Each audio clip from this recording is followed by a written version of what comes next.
is the Bottom Line Podcast. I'm Jimmy Finizzi alongside Neil Villapiano. We hope you're doing well. As always, thank you so much for taking some time out of your day to listen to us. We really do appreciate it. Before we get started, as always, questions, opinions, you know the deal. Twitter at BottomLine WMCX, at the NVP Show, hashtag BottomLine.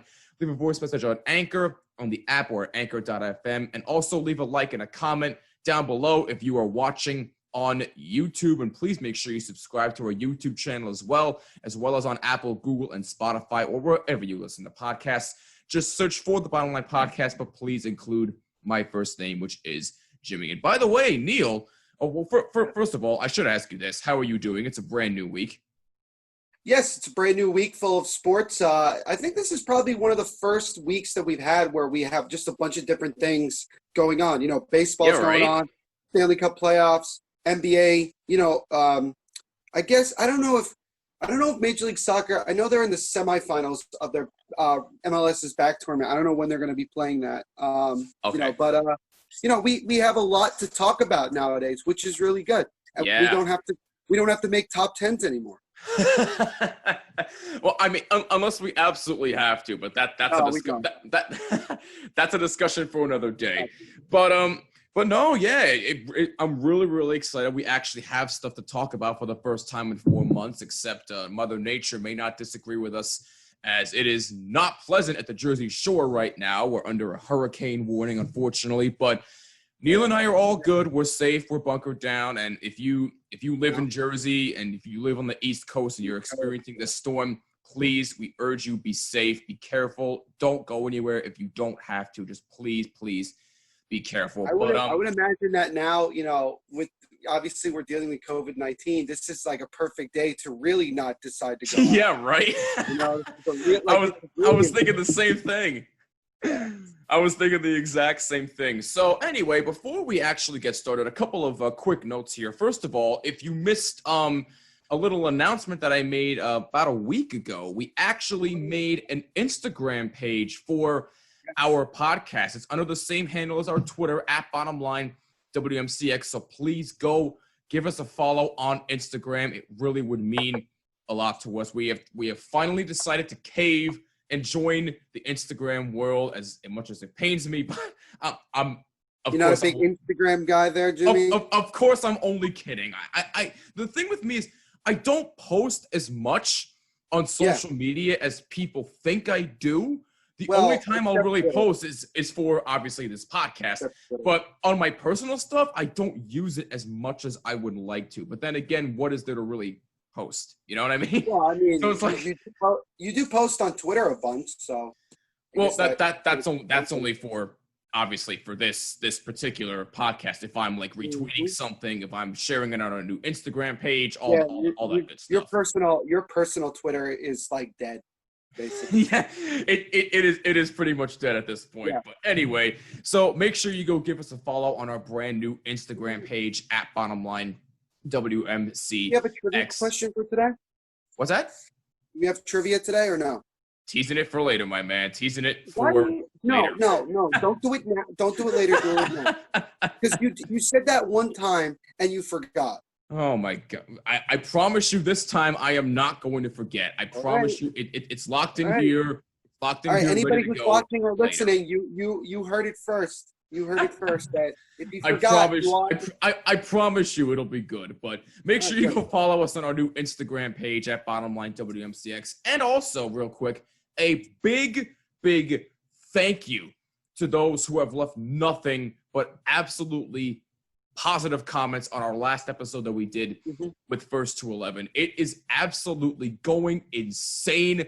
We honestly did not expect this, but at the same time, we kind of did because, hey, they are kind of a big deal around their part of the area. So, again, a big thank you to everybody who has left nothing but positive comments on our interview with First to 11. It really does mean a lot. And we should be thanking them in return for taking some time out of their day to talk to us as we're trying to expand our platform here on this podcast. And I think that was a absolutely tremendous way for them to try and help us expand our platform so we could dive into the world of music, which I know, Neil, obviously you're not the biggest you're not the biggest music person in the world, but I feel like you were educated in a way, right? Well, like I said, I listen to like all different types of genre of music. I don't have one specific one. Right. As far as, research, history, things like that, I'm not very well versed in. Unlike sports, obviously I know a Right. lot about sports, but with regards to music, not as much. But it was certainly a fun learning experience to get to know those guys on a personal level, learn about, their rise to stardom and some of the experiences that they've had. And it was definitely a lot of fun. It was certainly enjoyable. I like talking to those guys, and it was something different than what we are accustomed to doing. But I'll be honest, I'm glad we're talking about sports today. Yeah. Hey, you know what, man? So am I. But believe me, as much as I'm looking forward to expanding our platform here on this podcast, nothing will excite me more than talking about sports. Although maybe I might have a change of heart, but that's not for this particular episode. But as this podcast will still always be a sports podcast, but if we ever feel like expanding our platform, then we'll definitely let you guys know on social media. But again, we just want to thank First to 11 so much for coming on. We really do appreciate it. We're looking forward to having them back on again real soon, and hopefully we can actually get that Mario Kart live stream to actually happen, because I know we were talking to them about that toward the end of the episode. So hopefully we can actually make that happen with them. But again, thank you again to First to 11. We really do appreciate it. We can't wait to have them back on again soon. That's probably going to have to be a Facebook Live like thing. I think probably. Yeah, but I mean, it's probably doable. Unless we can somehow make it work on YouTube, it would probably have to be Facebook. We're not 100% sure. We still got to work out the details, but we'll see. But anyway, Neil, let's talk some sports for the first time in a few days. And by the way, stay tuned this upcoming Thursday, where we'll touch on something I refuse to touch, and that will be the Premier League. So you thought you had a learning experience with First to 11 in music. I'm going to have a learning experience with the Premier League, because I know little to nothing about this league. Yeah. Although I do know a couple of teams. I know Arsenal, I know Chelsea, I know Manchester City. I know like the big name teams. But other than that, nothing. You don't know Liverpool, do you? What's that? You don't know Liverpool? Well, really? Obviously them too. Yes, Liverpool I know. They just won the league for the first time in 30 years, and I'm a Liverpool fan, and I feel offended. I'm absolutely offended by you. But no, it should be a lot of fun. I actually did interview one of our guests that's coming on Mofobo, and it was actually one of the more popular episodes that I've recorded. I think, a good amount of people took a listen to that one. It was a lot of fun talking with Garrett Novak about, he's a big Manchester United fan. Our friend Steve is a big Arsenal fan. I'm a Liverpool fan. So we'll have different opinions, different perspectives, which is good. And I think it should be a lot of fun. I think it should be a very good learning experience for not just you, Jimmy, but I think for a lot of people who maybe don't watch the sport as much as some of the rest of us do. No, right. I'm just going to be kicking back, sipping tea, and letting you guys rant about Premier League. But seriously though, I'm actually kind of looking forward to this, because, hey, I'll actually learn a little something for once. But anyway, that's this upcoming Thursday, August 6th, so stay tuned for that. So let's finally get into what we really wanted to talk about today, and there is quite a bit to discuss, as we have one red-hot team in baseball. That would be the New York Yankees. One not so hot in the New York Mets, and we'll get into some Stanley Cup playoff talk in a little bit. But let's start with the baseball first, because, Neil, the New York Yankees are the best team in baseball, and there really is no debating it. They're 8-1 right now, obviously first in the American League East, and you look at the way that they've been. You look at the way they've been playing. I mean, there's virtually no stopping them. Their only loss of the season so far was at the beginning of the year against the Washington Nationals. Other than that, they have been absolutely on fire. They're hitting home runs left to right, which has been their formula for the past few years. Obviously, Aaron Judge has like 6 home runs in 5 games. He is on another planet right now. Giancarlo Stanton actually looks really, really good. He's actually batting over 300.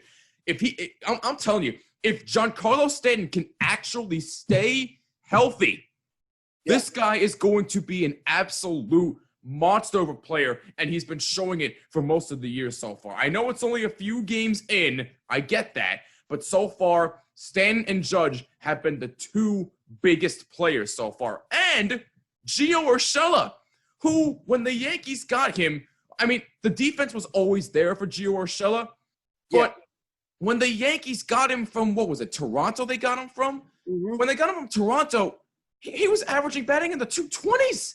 And now all of a sudden he's a two-way player. He can actually hit. He can hit a home run. He's still, I personally think he's a Gold Glove defender. Well, at least he should be a Gold Glove defender. That's how good he is. If you actually watch the games he's played, he is without question a Gold Glove caliber defenseman. That is how tremendous he is. And what more can you say about DJ LeMahieu? I mean, the machine just continues to prove that the Yankees made a tremendous acquisition to get him. I mean, a leadoff home run the other night against the Philadelphia Phillies, a couple of hits the other night too. I mean, this guy is virtually unstoppable. I mean, and Garrett Cole. I mean, there really is nothing more you can say about Garrett Cole. I mean, did he have his best stuff against the Philadelphia Phillies? No, but it was enough they win. I mean, we're not even close to seeing his best stuff yet, and he's 3-0 as a Yankee. He's 3-0.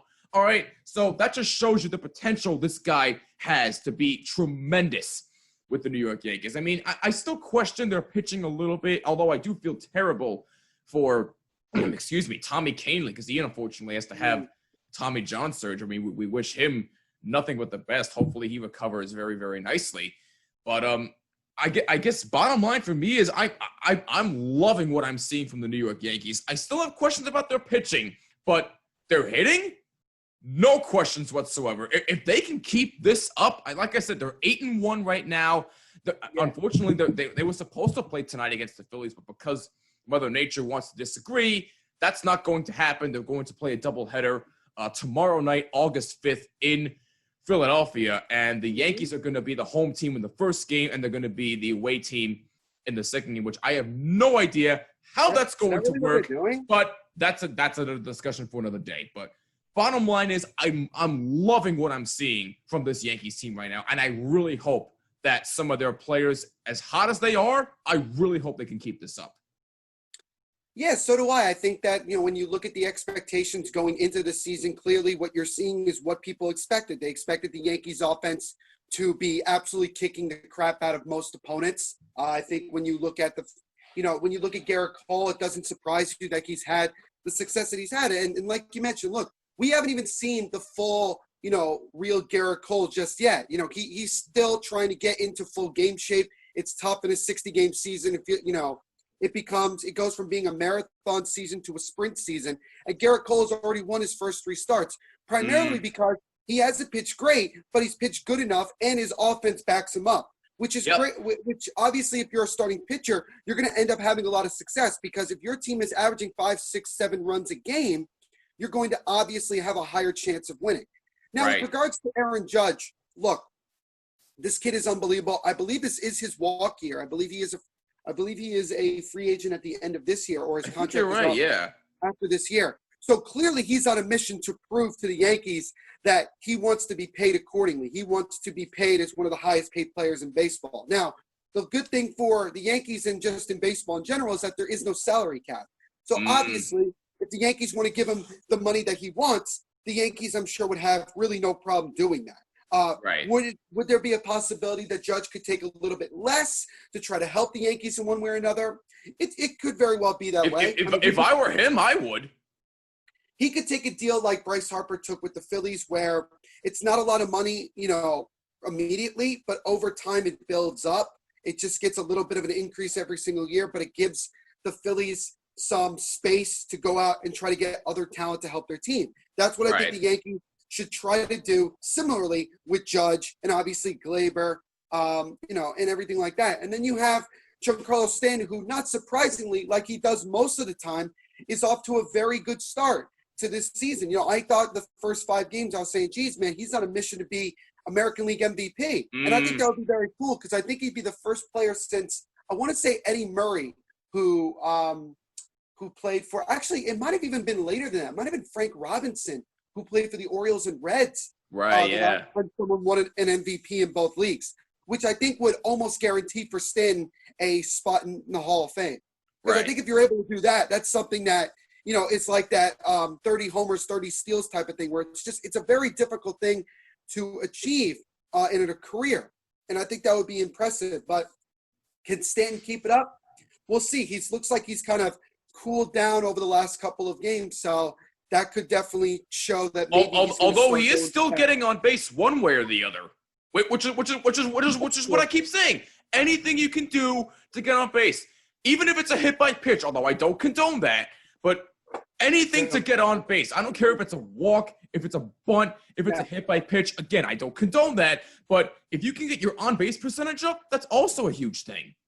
Without a doubt. And so, the hope is that Stanton can continue to be productive, especially once we get to postseason play, because I think it's all but a guarantee. Well, maybe not all a guarantee, but certainly all a foregone conclusion in a way that the Yankees will most likely make the playoffs.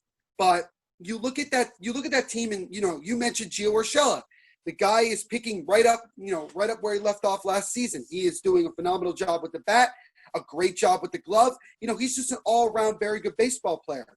I think Luke Voit, being able to slim down, lose a good amount of weight, and he's been as productive, if not more productive than he was last year, is a positive sign. Yes. DJ LeMahieu is also in his walk year. He signed a 2-year deal with the Yanks. This is an opportunity for him to not just show the Yankees, but to show baseball that this man deserves a pretty hefty contract. And I'm pretty positive the Yankees will do everything possible to try to keep DJ LeMahieu. I really hope so. I would love to have him long term. Yeah, so it's guys like that. And you mentioned the pitching staff. Look, obviously, other than Garrett Cole, we don't have full 100% confidence in anybody. That's no knock. I mean, Tanaka looked solid in his first game, and again, he's recovering from an injury, so it's more difficult for him. With that being said, I am more interested in watching Tanaka pitch in the postseason. He's usually one of the more dominant pitchers in the postseason, especially over the last 2-3 seasons that I've seen him pitch. Again, another guy who's in his walk year. Is there a chance that maybe the Yankees will try to bring him back? I think there is a good possibility. James Paxton, on the other hand, I think this is definitely an unfortunate situation for him because he really has struggled in both of the games that he pitched in. And I don't see the Yankees feeling confident or interested in bringing him back after this year unless he has a turnaround like he did last year in the second half of the season where he was arguably one of the more dominant pitchers in baseball. Where he went 10-0. Exactly. I thought it was 11-0, but you're probably right. You're probably more right than I am. That's all right. But when you look at and then you have a guy like Jordan Montgomery, who's 27 years old. He's had Tommy John. He hasn't pitched fully in 2 years, and he looked pretty good in his first game back in a long time. So you have an opportunity with him to be a guy to have as your second or third pitcher. And then as far as just trying to figure out the rest of the starting rotation, I mean, they may just go 4 starters and an opener like they had with Chadley Green last year. So there's a question. Another question mark is simply this. Can the bullpen of the Yankees get a little bit more consistent? Oddly I think it's been the best relief pitcher other than maybe Zach Britton for the Yanks. If the Yankees bullpen could get a little bit better, that's good. The Yankees need to have a team that is very solid in every aspect of the game. Hitting, pitching, fielding, everything. Because once you get to the postseason and the ball's just not going to travel the same way it does as it is right now, you have to make sure that you're prepared for every type of situation. If the Yankees want to continue to rely on the home run ball going into the postseason, I'm sorry, they're just not going to have that success. Right. So again, it sounds like I'm being critical for like the umpteenth time of the Yankees, but it's all about just like, hey, it's all fine and dandy in the regular season. It really is. Like, it's great seeing Judge hitting home run after home run. It's awesome. But again, I do have to say that it can't be like that all season long because it's not going to work. So I want to see the Yankees continue to improve in other facets of their game to make them an even more dominant team. Because if they're good in every aspect, they're going to be almost impossible to beat once we get to the postseason. No, I don't, absolutely. And excuse me, I definitely want to see that success translate into the postseason. But Neil, we've talked about it on a consistent basis. Small ball is key. And Yeah, so absolutely. far, we actually have seen the Yankees play a little bit of small ball, and it's worked. But come postseason time, if you can't play small ball and rely too much on the home run, it is not going to work, and you are not going to win a championship that way. I'm sorry, you're just not. It's true. No, you're absolutely right. I mean, that's just how baseball does things throughout the season. And again, weather is a factor in these games. And again, with October and November baseball, the ball just doesn't travel as far. It doesn't get as much of an oomph. It's much harder to hit consistent home runs in the postseason. So you need to have guys that can come through in other situations. And the Yankees have someone like that in DJ LeMahieu. You could say Judge to a lesser extent, Gio Urshela, Miguel Andujar, Clint Frazier. Oh, and by the way, two guys I mentioned that are not even playing right now. But, it's guys like that. So, and I guess going and speaking about, Andujar, Clint Frazier, and also Jordan Montgomery to a lesser extent, it's unfortunate that the Yankees have too much talent because, they're not using those three players enough, in my opinion. Right, right. They said to me that they sent, Jordan Montgomery down to start the year. I understood it was like, they'll eventually bring him back up. But it's like, no, like, don't do that. Like, don't do that. Then you have Andujar, who I think should be starting out in left field over someone like Brett Gardner. I would feel more comfortable with Brett Gardner as a pinch hitter / pinch runner because he's still very productive when it comes to, running the bases and hitting from time to time. But having him be the almost everyday starter in left field, he's not the same Brett Gardner that we've seen in years past. I'm sorry. Like, his age is definitely catching up to him. You can see it. Like, I'm not trying to be critical. It's just that, like, that's what I'm seeing. And Clint Frazier has the potential as well to be a star in this league. And the Yankees are not using him. Matter of fact, he's not even on the team. He's down in Scranton playing scrimmages against guys he's 3 times better than. Which is an absolute shame. Because I really want this kid to get a prime opportunity. How much longer do the Yankees want to keep guys like Andujar and Frazier before they just say, you know what, we should just move them? You might as well trade him. I said it before. Yankees fans have talked about, we'll eventually get Jacob deGrom. I have a great way of how you can get Jacob deGrom. You give them Miguel Andujar, Clint Frazier, and maybe another player or two, and I bet you that the Mets, who don't pay anybody, and unless the Wilpons give up their ownership very soon, probably won't pay deGrom. That would be a good trade that I think would benefit both sides because Andujar and Frazier are too good at this point to be sitting on the bench. And people want to say, but both of their fieldings are not good. They don't get enough opportunities to improve themselves. It's they can't make a mistake. They can't make a mistake. If they do, they won't play for the next 5 games. Like that. Like, I've noticed that, and it's very frustrating and annoying to see that. It's that they deserve to be playing. They deserve to be given an opportunity. They're too good of players. They're stars in this league. And you have them playing under guys like Clint Frazier and Aaron Hicks, who, quite frankly, are not that good. Aaron Hicks does not impress me one bit. Giving him a 7-year contract for $70 million is a gross overpayment for a guy who lifetime batting average I'm slowly starting to question that. No, I questioned it before anybody thought it was a bad idea. It's ridiculous. So, look, the Yankees need to make this choice, and they need to make this choice soon. Are you interested in keeping Andujar and Frazier long-term or not? If you're not, then move them. Trade them. They don't deserve to be on this team because they're not given an opportunity to play. It's ridiculous. And people want to say, well, you can't have too much talent. Yeah, you can. Because unfortunately, it hurts a lot of the other players. And then people will come out and say, well, that's all, the player has to make that choice to work hard.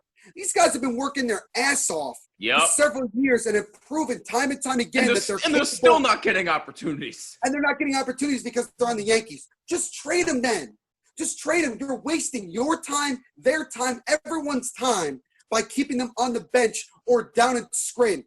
How long until Clint Frazier finally loses it? I mean, it's so unfair to him particularly because this guy has to make it. I was just gonna get into that. Granted, he acts way more mature in front of the camera now, but behind the scenes, he's got to be kicking himself.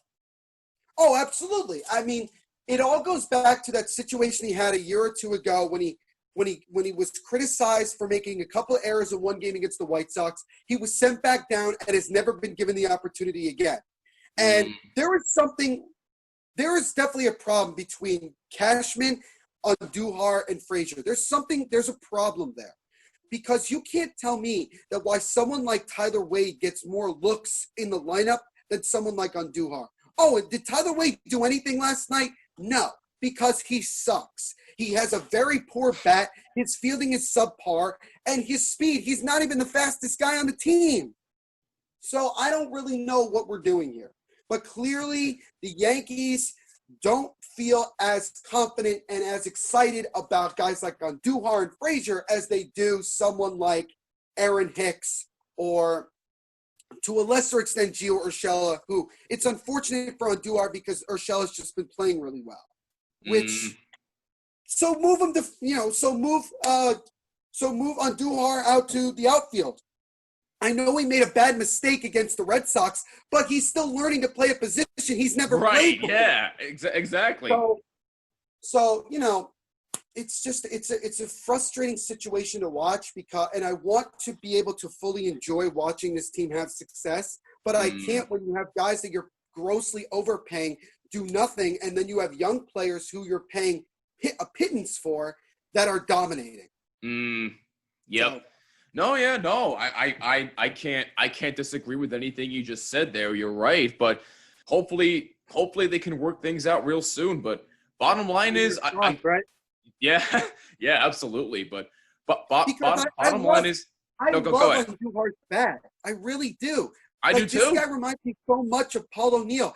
He is a low ball hitter. They throw a very bad off-speed pitch in the dirt. Andujar's going to go down and get it and get a single. Yep. Oh, and by the way, this man finished second in the Rookie of the Year voting in front of Gleyber Torres, who everybody loves now. Yeah. Which is understandable because he's a great player. But that's my point. Like, it's, how much longer does Andujar and Frazier have to sit their ass on the bench or down at screen before they're even given a decent opportunity? No, you're right. You're right.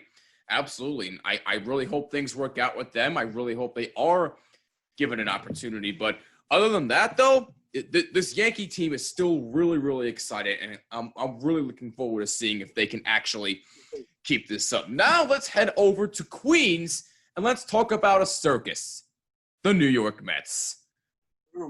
Neil, I personally thought we weren't going to have questions about the Mets, but really? Boy, was I wrong. Really? Boy, was I Dude, it's the Mets. We have questions every year. Dead wrong. I mean, holy crap. I mean, granted, they're only 3 games under 500, but they've looked, other than their win the other night against Atlanta, they've looked like trash. They've looked like trash. Their pitching subpar. Their offense is anemic. Their defense is also anemic. And Yoenis Cespedes, I swear to God, when I heard the story yesterday, in case you missed it, so apparently Yoenis Cespedes went missing yesterday, according to the Mets, because he didn't show up to, he didn't show up to Atlanta's home field to play. And apparently, the Mets said that, he went missing. We've tried to contact him. He's been unsuccessful. We sent people to his locker room to look for him, and his bags were gone. Eventually, we find out that he opted out of the season due to COVID-19 restrictions. And as soon as I heard that, I immediately thought to myself, A, you couldn't have done that before the season began. So that big home run that you hit that one game means absolutely nothing now. That's A. B, I just don't. You okay? Need a minute? The Mets are making themselves look like absolute clowns. They're making themselves look like a bunch of imbeciles because something tells me that Brody Van Wagenen knew that Cespedes was going to opt out, but because he loves being in front of the camera so much and hyping everything up for obviously the wrong reasons, he's like, oh, well, he went missing. We tried to contact him. He was unsuccessful. And then hours later, the report comes out, oh, well, he opted out because of COVID-19 reasons. Are you actually serious right now? Yeah. So I thought we weren't going to have questions about this team, but boy, oh boy, oh boy. I was absolutely wrong. I apologize to Mets fans for having to witness this atrocity again. And I really hope things turn around for this team. But bottom line for me is, dear God, it just can't get any worse, right? It just can't. No, it can. It's the Mets. It could always get worse. I mean, it can get worse. Well, I don't really know why you're apologizing. If anybody should be apologizing, it's me. Because obviously, if you go back to our discussion about a week ago, I had said that I believed that the Mets were going to end up going to the World Series. I felt that because of the talent that they have in their lineup and because I think, their pitching staff is pretty solid, especially when you have Jacob deGrom at the top of your rotation. I felt, what? Why not? And the Mets were only look, we're only playing a 60-game season, so anything can happen. So I just thought, why not? Well, what you're seeing is, unfortunately, what Mets fans usually deal with every single year. Relatively, not high, but certainly decent expectations. I obviously gave them high expectations. And, they did unfortunately struggle kind of right out of the gate. And you're seeing it now. I think the best, the best series I've seen the Mets play was against the Red Sox. And it was only really in the first 2 games at Fenway Park. Yeah, but, other than that, their offense isn't that good. Yeah, their offense has certainly been struggling. Just like the Yankees, I think putting Pete Alonso batting second is a really dumb decision in my opinion. But again, it's all this analytical BS that people want to talk about. Like, oh, you want to get as many at bats with your best players as possible. You could still do that batting them third. I mean, there's a difference there. Jeff McNeil, unfortunately, has not been the same as he was last year, maybe because pitchers have kind of figured him out a little bit. Michael Conforto, I think, has been pretty consistent. J.D. Davis as well. I'm really happy to see them doing well. Other than that, nobody's really jumping out at me in the lineup. Jacob deGrom is Jacob deGrom. I mean, what is he, 2-0? I think so, yeah. Yeah, he's 2-0. So, I mean, he's pitching like he's supposed to be pitching. So that as far as that goes, that's not a surprise.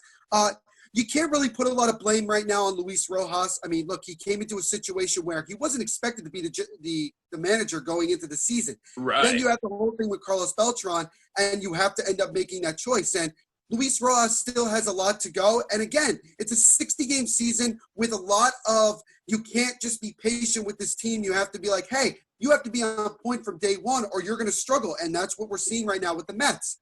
So from that standpoint, it's not like you could just point the finger and say, look at the Mets. It's like, no, this is just something that we all kind of saw coming. That event, we were going to see this because this is how the Mets operate.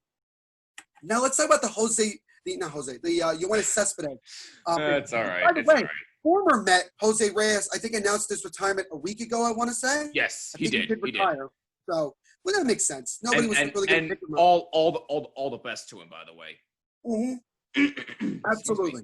But it was kind of a weird day because I think it was on Sunday when this happened. And I was just getting ready to watch. I was just getting ready to watch some sports on TV. I think I was going to watch hockey or something. I don't remember. Right. But I saw on my phone, I think I got originally from Bleacher Report that said, Yoenis Cespedes is missing. Now, you don't immediately just assume that it's like he just didn't want to come to the game. It was like something like you immediately assume something was wrong. Like, okay, this is scary. And that's why I sent that tweet out to everybody on our group chat saying this is Derrick Rose 2.0. Because if you remember, if you're a Knicks fan, Derrick Rose, a couple of years ago when he was with the Knicks, one game just decided to just not show up.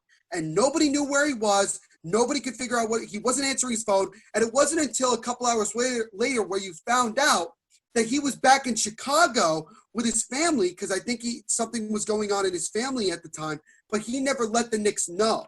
So I don't remember if he ever got in severe trouble for that. I don't recall, but it was certainly something like that. And he was just, hey, Cespedes went AWOL. Was like, where the hell did he go? And then you're starting to hear things. Jeff Passan kept reporting saying, well, apparently people went back to Yoenis Cespedes' hotel room and it was completely empty. He wasn't there. His stuff wasn't there. He was gone. And so obviously the Mets couldn't spend enough time looking for him. They had a baseball game to play that day. They had to play the Braves. And in around the 6th or 7th inning, it was announced that apparently Yoenis Cespedes' agent had contacted the Mets during the game and said that Yoenis Cespedes had chosen to opt out the rest of the season. Here are some reasons as to why I think Cespedes did this. Number one is I think because of what you're seeing with COVID-19 affecting the Marlins and certainly affecting the St. Louis Cardinals right now with about 13, 14 cases, that's a cause for concern. No question about it. Lorenzo Cain of the Milwaukee Brewers just a couple days ago opted out because of that reason. Another reason that I think you could say could make sense was Yoenis Cespedes is in the last year of his contract that he signed with the Mets a couple of years ago.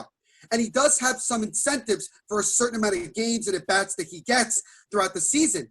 And Cespedes, in a way, you could say maybe feels like the Mets aren't using him purposely because they don't want to have to pay him the extra amount of money that he's owed. Right. So Cespedes may have just decided, well, I'm done because if you guys just don't want to pay me and you don't want to use me, then I don't want to be on this team. I just want to move on. And so I think that could have been another reason, but we really don't know. We don't know all the facts yet. Maybe we'll eventually find out, this week, next week, whenever the case may be. Maybe we'll eventually find out. But it was just a classic Mets situation that only the Mets could have something like that happen where there's so much craziness, so much uncertainty, so much, head scratching that you just got to shake your head and just be like, this only the Mets. And not to mention that Edwin Diaz, as usual, looks terrible. And I don't know why I don't know what the Mets were thinking. He's clearly not the same pitcher he was in Seattle. He's clearly not built for New York. His familia is meh, although he looks better than Diaz. Their bullpen is not that good. Let's just say it like it is. Their bullpen is not very good. It's an absolute joke. It's what it is. It's an absolute joke. So the Mets, and then you look at them. So the Mets are not like one of the worst teams in baseball. They're certainly not. They're just very mediocre, in my opinion. They're ho-hum. They're just middle of the pack. That's the way I look at it. So, I mean, yeah, I'll just move on because I don't think we have anything else to talk about with that. Yeah, not about the Mets at least, but that's the bottom line with us for the Yankees and the Mets. So, real quickly here, because I know we said we would discuss this here, let's talk a little bit of Stanley Cup playoffs because we got some doozies in for games. We got a couple overtime winners already. You got Columbus shutting out Toronto on their own home ice, which is completely surprising. I did not expect that whatsoever. Really? No. Did you learn anything from last year? Clearly not. No, clearly not. But am I the only one that's not surprised? Surprise me. Well, we'll get into it. It's whatever. You got that. You got Montreal beating Pittsburgh in overtime. The Islanders are looking really good against Florida. But then there's my team. And Neil, I apologize, but I may or may not have a full-fledged rant ahead. Go ahead. I'll let you go. The New York I got all the time in the world.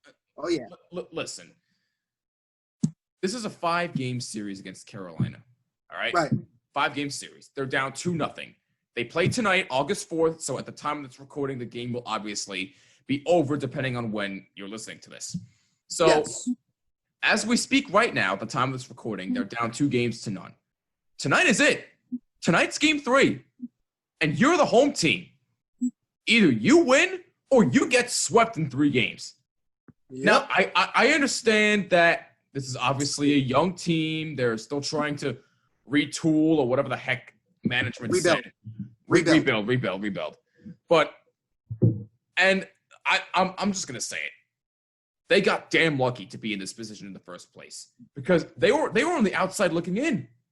They got in by points percentage, which I think is absolutely stupid. But that's another rant for another day. Real quick that the Rangers were the 9th seed.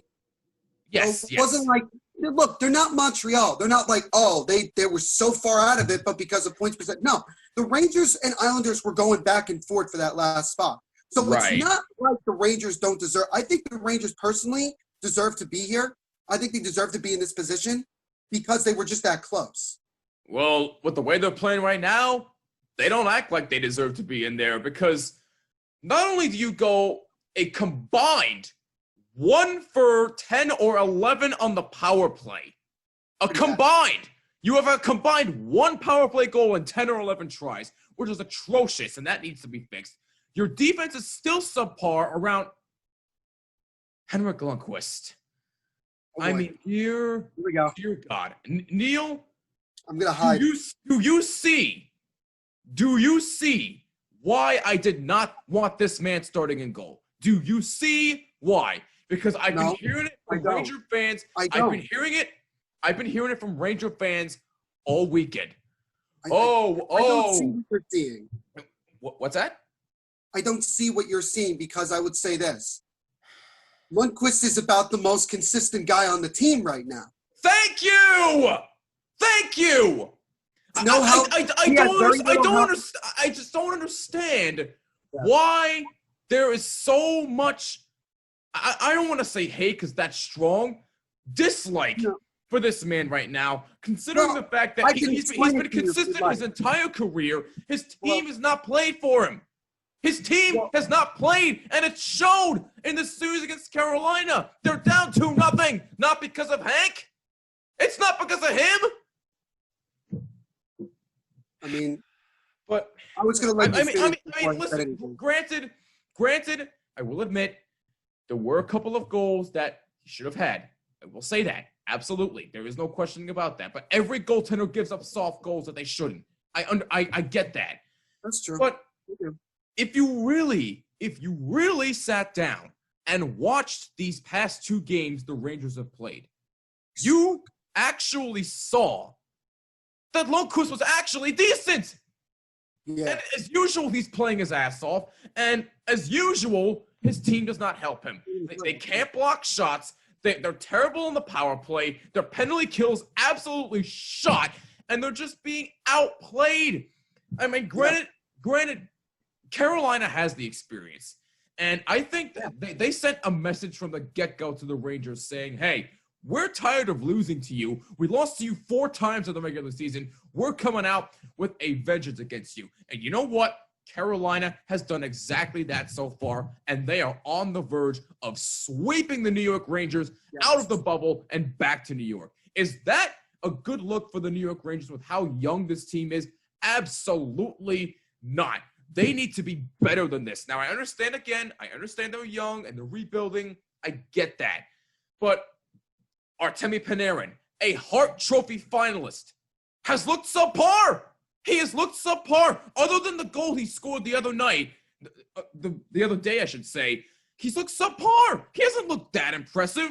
Mika Zibanejad, I mean, what more can you expect from him? You know who the 2 best young players have been for the Rangers in this entire series so far? Capo Caco and Filipino. They're actually trying. The rest of the veterans are not. Mark Stahl scores for his own team.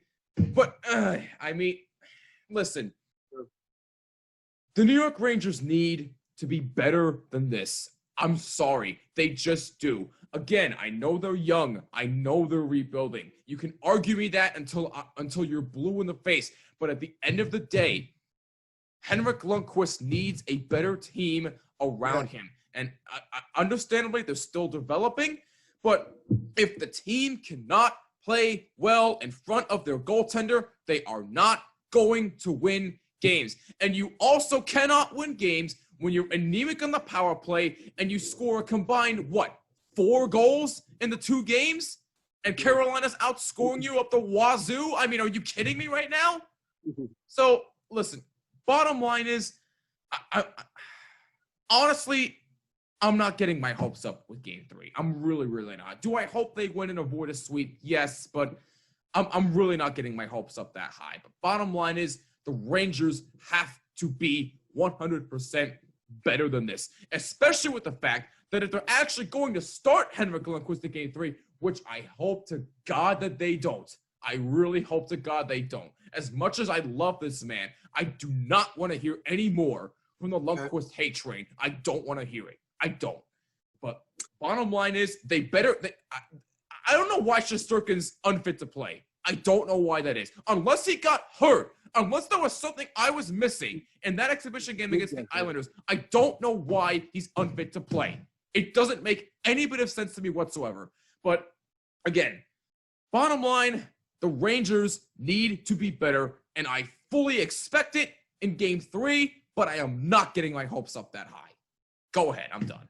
So when I look at the Rangers, they're, first of all, I think they've done a really good job, as good as anybody when it comes to rebuilding a team. I think that they're obviously not fully 100% there, clearly. Their offense is there. They have a ton of offensive weapons, no question about it. They have a guy who arguably could win the Hart Trophy this year in Artemi Panarin, and they have a guy who I think is even better than Artemi Panarin and Mika Zibanejad. I mean, that was one of the great heists that I've seen the Rangers have in quite some time, getting him from Ottawa. Very good job by Jeff Gordon. You can't really say it that often that Jeff Gordon made an actual smart move. Yeah, right. A move, maybe not a smart move, but maybe a move that didn't piss off many Rangers fans. Let's put it that way. The Rangers, as I mentioned before, I think deserve to be in the 2014 playoff. They were going back and forth with the Islanders for the 8th spot. So it could have gone either way. I mean, if they had been the 8th spot, you could say, I think a lot of Rangers fans say, oh, see, well, we totally deserve to be here, blah, blah, blah. But again, I understand the Rangers' frustration. Let's look at it this way. The Rangers' offense is still there. It's not fully there, but you can see that they're creating opportunities. There have been lapses in both games 1 and 2 where they just look like that they are just being completely outplayed. They don't look like they have any fight. They look like that they've already given up. And it's really sad to see in a way, because you don't want to get swept. You obviously, as a competitor, never want to get swept. But I think, in my opinion, them getting swept is a good thing for their development. It's a good thing because they can experience it. They can experience the embarrassment of getting swept out of the playoffs, being one of the first teams to get knocked out of the bubble, having people make fun of them, yada, yada, yada, so on and so forth. Also, Jimmy, in case you forgot, there was a 12.5% chance that the Rangers could get knocked out of this in 3 games and then miraculously get the number 1 overall pick. You don't need to tell me that you wouldn't be happy about that. No! I already went on my whole spiel about this. No! So clearly you don't like talent. That's fine. Oh my God. But and also, let's put this out here. There's a chance the Rangers are still going to get a top 10 pick because they'll be one of the first. Hold on a minute. Hold on. Time out. I didn't say I didn't appreciate talent. The reason why I said no to getting the number 1 overall pick is because I know how the hype works in New York City. They're going to hype up a player too much, and then the first year comes, and sometimes they don't always live up to the hype. That's what I'm nervous about. I'm not saying it's going to happen, but that's what I'm nervous about. That's why I don't want the number 1 overall.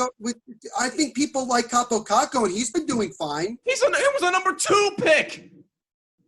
Is there really that much of a difference? Oh, my God. Oh, my. Come on, Jimmy. There isn't that much of a difference between 1 and 2. Whatever. You're still one of the top players taken with a lot of expectations. The Rangers knew they were going to get either Jack Hughes or Capo Caco last season. It was one of the two. And they got Capo Caco, who was still going to have a lot of pressure from the New York media. But you know what's good? And I'll tell you this right now, is that if the Rangers got Alex Lafreniere with the number 1 overall pick, he is not the face of that team. He has very little pressure on him because you have Artemi Panarin, Mika Zibanejad. You have Tony DeAngelo, Shesterkin, Alexander Georgiev. You have guys like that who have more pressure right now than Alex Lafreniere. Lafreniere doesn't even have to be your top-line centerman. He doesn't even have to be a top-line. Think about that. He could be on a line with Capo Caco. Lafreniere, Capo Caco on that second line is dynamite for the Blue Shirts. Dynamite. That would be a great thing for the Rangers if they were able to get not Capo, they already have Capo Caco, but to get out Alexis Lafreniere. I mean, that's the thing. And again, I'll mention this before you interrupted me, that the Rangers can still get a top 10 pick. because if they're one of the first teams that get knocked out, I think that they could possibly get like the 8th, 9th, or 10th pick. Mm-hmm. Don't you want? Isn't that great? That's a great compensation for getting knocked out. Like that's what I'm saying. And also, just the learning and development of these young players who have very little experience, obviously, in the postseason. Right. Getting swept and feeling that embarrassment gives you extra motivation to say, we're not going down that hole again. We're not doing that again. We're getting back to the playoffs, and we're going to start winning games, and we're going to start dominating. Now, if they are able to win the next 2 games at least, in this playoff and get some experience that way, that's great. Let's talk about Henrik Lundqvist for a minute. Because I think over the last decade, you'd say Henrik Lundqvist is one of the top 3 best goalies in the league. I don't think there's really that much of a debate with that, and that's fine.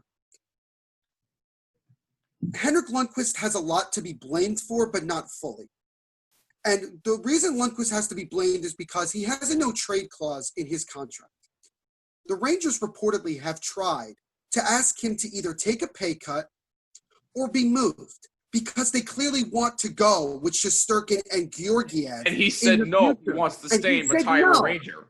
And the Rangers are forced to pay him like $9 million to be the 3rd goalie on that team. That is, in my opinion, why he's playing over Shesterkin and Georgiev.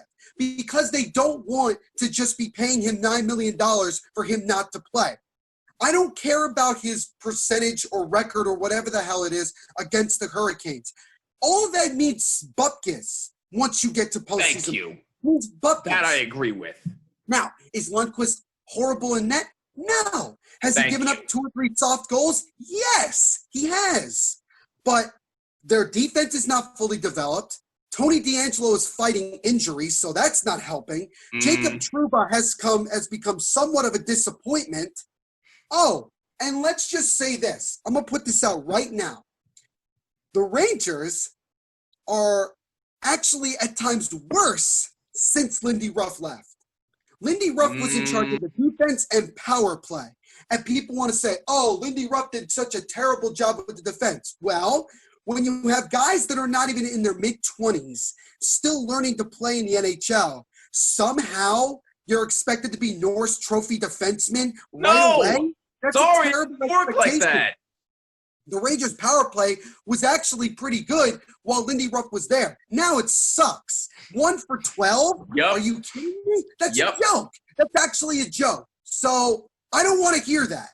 I don't want people to be saying, oh, the Rangers suck because Henrik Lundqvist sucks. No, that's not the full problem here. There's still a young team trying to learn how to play playoff hockey. This is an experience. They're taking on a team that went to the Eastern Conference Finals a year ago. Yep. So I don't know what exactly Rangers fans were expecting. Were they expecting to go 3-0, sweep the Carolina Hurricanes, and then get their ass kicked by someone else? Some fans actually were. Because all people wanted to look at was their record in the regular season. Oh, we've kicked their ass like 30 of the last 34 games we played with them. It doesn't mean anything once you get to the postseason because anything can happen. Oh, and by the way, there's no fans, no home ice advantage. You're playing in the same freaking ice for 3, 4, 5 games. What exactly do you have any advantage over another team? Exactly. So I look at the Rangers today. Obviously, both teams are not, I'm sure, thrilled that they have to play back-to-back. You know, they played yesterday, play today, but then again, they play at night, so that's right. Better. Do I think the Rangers go with Henrik Lundqvist in Game 3? No, I think that they're going to try to change the momentum. I don't think it'll be Shesterkin. I think it will be Georgiev because I think the reasoning – I think there's 2 reasons, actually, why Shesterkin's not playing. One is I think, if you remember, he had that terrible car accident a couple months ago. Well, yes. So he might still be dealing with that. I think he broke some ribs, if I'm not mistaken. I don't remember exactly what the issue was, but he could be fighting that. Also, there's this thing called COVID-19 out there.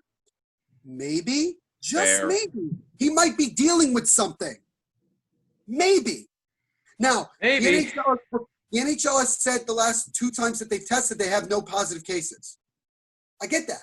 But remember, the NHL is very quiet when it comes to certain people being hurt. They say lower body, upper body. They don't specifically say what is wrong with these players. Also, would it have made more sense for someone like Shesterkin, who's going to be your franchise goaltender, to gain some experience in the postseason? Absolutely. But guess what? You also have another young possible franchise goaltender in Alexander Georgiev. Yep. Georgiev, to me, is like Miguel Hunduar and Clint Frazier on the Yankees. This man has talent. He has the ability. The Rangers just don't know what to do with him, and they don't play him. And it's a joke to me because Georgiev is good. He's very good. And they should just trade him if they don't like him. Just trade him. You in particular, Jimmy, were like, oh, yeah, they should trade him. Why? Give me a definitive reason why they should trade him. Did I actually say that? You did say that. You did say that. I have no recollection of saying they should trade Alexander Georgiev. I said they should keep him. All right. I mean, you said. No. Here's where you're misconstruing my argument. I said if the Rangers aren't going to play Henrik Lundqvist enough to trade him and get rid of him, not Georgiev. I think Georgiev could be a potential franchise goalie with his team. Absolutely. You did say that, like, oh, I wouldn't be too upset if they trade Georgiev because then we could get some really good value for him because he's a young goaltender. You pretty much said that. I have no recollection of that whatsoever. Fine, that's fine. Anyway, that's not a debate for today. The thing is that the Rangers are a young, inexperienced team. They don't have a lot of playoff experience. So no Rangers fan should be angry about, we suck so bad, this is a joke. No, I get it. You're in the postseason. You want to perform. You want to win. Nobody wants to see their team lose. Nobody. So is it unfortunate? Yeah. Do I think the Rangers lose tonight? No, I don't think so. I think they'll end up winning game 3 because, again, there is no home ice advantage. Right. There's no home ice advantage. Like, nobody is worrying. Like, you have the other team has no momentum, and you have no momentum. You have no advantage over the other team. All the Rangers could really do is put in someone else other than Lundqvist to maybe try to have this psychological battle with the other team. Because by this point, the Canes know how to beat Henrik Lundqvist, particularly Andrei Svechnikov, who pretty much torched him in Game 2. The Rangers have to come out like a house on fire starting tonight. They have to. Otherwise, they're going to lose. And by the way, speaking of the Canes, how underrated is Jacob Slavin, by the way? I mean, he's probably one of the most underrated defensemen in the National Hockey League right now. Absolutely. And you don't think Brady Shea is enjoying himself right now playing for the Canes? He's enjoying himself. Yeah. Which, by the way, I will just say this. I don't get the decision-making to trade him. Me neither. I think that was a questionable move. He's still a young defenseman. So, I mean, he's still young, right? He's like 25, 26? Yeah. He's right in the prime of his career. So, I mean, I didn't really get it when they did it. So, I was definitely like, well, shoot, I would have taken him. Like, it's like, why not? Yeah, right. But, look, the Rangers need more time to learn how to win in the playoffs. They need more time. And by the way, your head coach, this is his first time in the playoffs. Yep. So, I mean, again, you're trying to learn how to win. And maybe getting swept could be a good thing to help build that motivation to not have that happen again. That's what I'm saying. So, we'll see. I mean, listen, again, bottom line, I'm really not expecting much. I really hope that they do win tonight in Game 3, but we'll see how it goes. But again, I understand they're young and building, but they just need to play better in front of their goaltender. That's all I ask. That's all I'm trying to say. But on that note, before we wrap things up, Neil, it's time for some trivia. Oh, you remembered. Good for you. Yes. What did I say? I told you I'd come through. So you haven't proven before that you could be consistent. So hey, at least I've made up for it. You got to give me that much. Sure. All right, go ahead. What's the question? So since we were on the subject of hockey, this is a hockey question for you. It's your turn to ask me, right? Yes. All right, cool. So again, since we're on the subject of hockey, NHL question for you. Shoot. Back in 2013, what player did the New York Islanders trade for Thomas Vanek? Ooh, is he still playing? I don't believe so. I need to double check And for Thomas Vanek at the time was in Minnesota? Thomas Vanek was with I think he was with the Sabres. Sabres. Ooh. Wait. I think I might know. Oh, and a hint. This player is currently playing in the American Hockey League. Okay. Well, it's not going to be, what is it? It's not going to be Kyle Oposo. They didn't trade him. Nope. He left. Not Calaposo. All right, here's my guess. Matt Molson? Right on the nose, man. Nice job. It is Matt Molson. He is currently playing with the AHL Hershey Bears as we speak. Oh, so he's in the Capitals right organization right now. Okay. Yes. So, yes, you are correct. Matt Molson was traded in 2013 from the New York Islanders to the Buffalo Sabres for Thomas Vanek. So, nice job there, Neil. And on that note, that will wrap it up for this episode of the Bottom Line Podcast. If you have any thoughts on anything we discussed, let us know on Twitter and on Instagram as well at BottomLineWMCX. You can follow Neil on Twitter at the NVP Show and on Instagram at NVPQB11. Use hashtag BottomLine. Voice message, Anchor, you know the deal there. And if you're watching on YouTube, leave a like and a comment down below. Helps us out tremendously. And please hit the subscribe button so you do not miss a single video that comes out. And also subscribe on Apple, Google, and Spotify or wherever you listen to podcasts. But just make sure you include my first name, Jimmy, when searching for the Bottom Line Podcast. Neil, coming up next episode, I'm going to learn something because we've got the Premier League to discuss. And by the way, I forgot to mention this before in the beginning. When we were thanking First to 11, be sure you subscribe to their YouTube channel as well because they just reached 800,000 subscribers on YouTube. So congratulations to them. That's a terrific milestone, and we really hopefully want to help them celebrate that real soon. That's why we said hopefully we can get that Mario Kart stream underway real soon because that would definitely be something to help them out. So go subscribe to First to 11 if you have not done so. Check them out on YouTube and follow them on social media at First to 11. So that'll wrap it up for us. We'll catch you in the next episode when we talk some Premier League, and I'll definitely learn a lot. For Neil Villapiano, I'm Jimmy Finizzi. This is the Bottom Line Podcast. See you in the next episode. Peace out.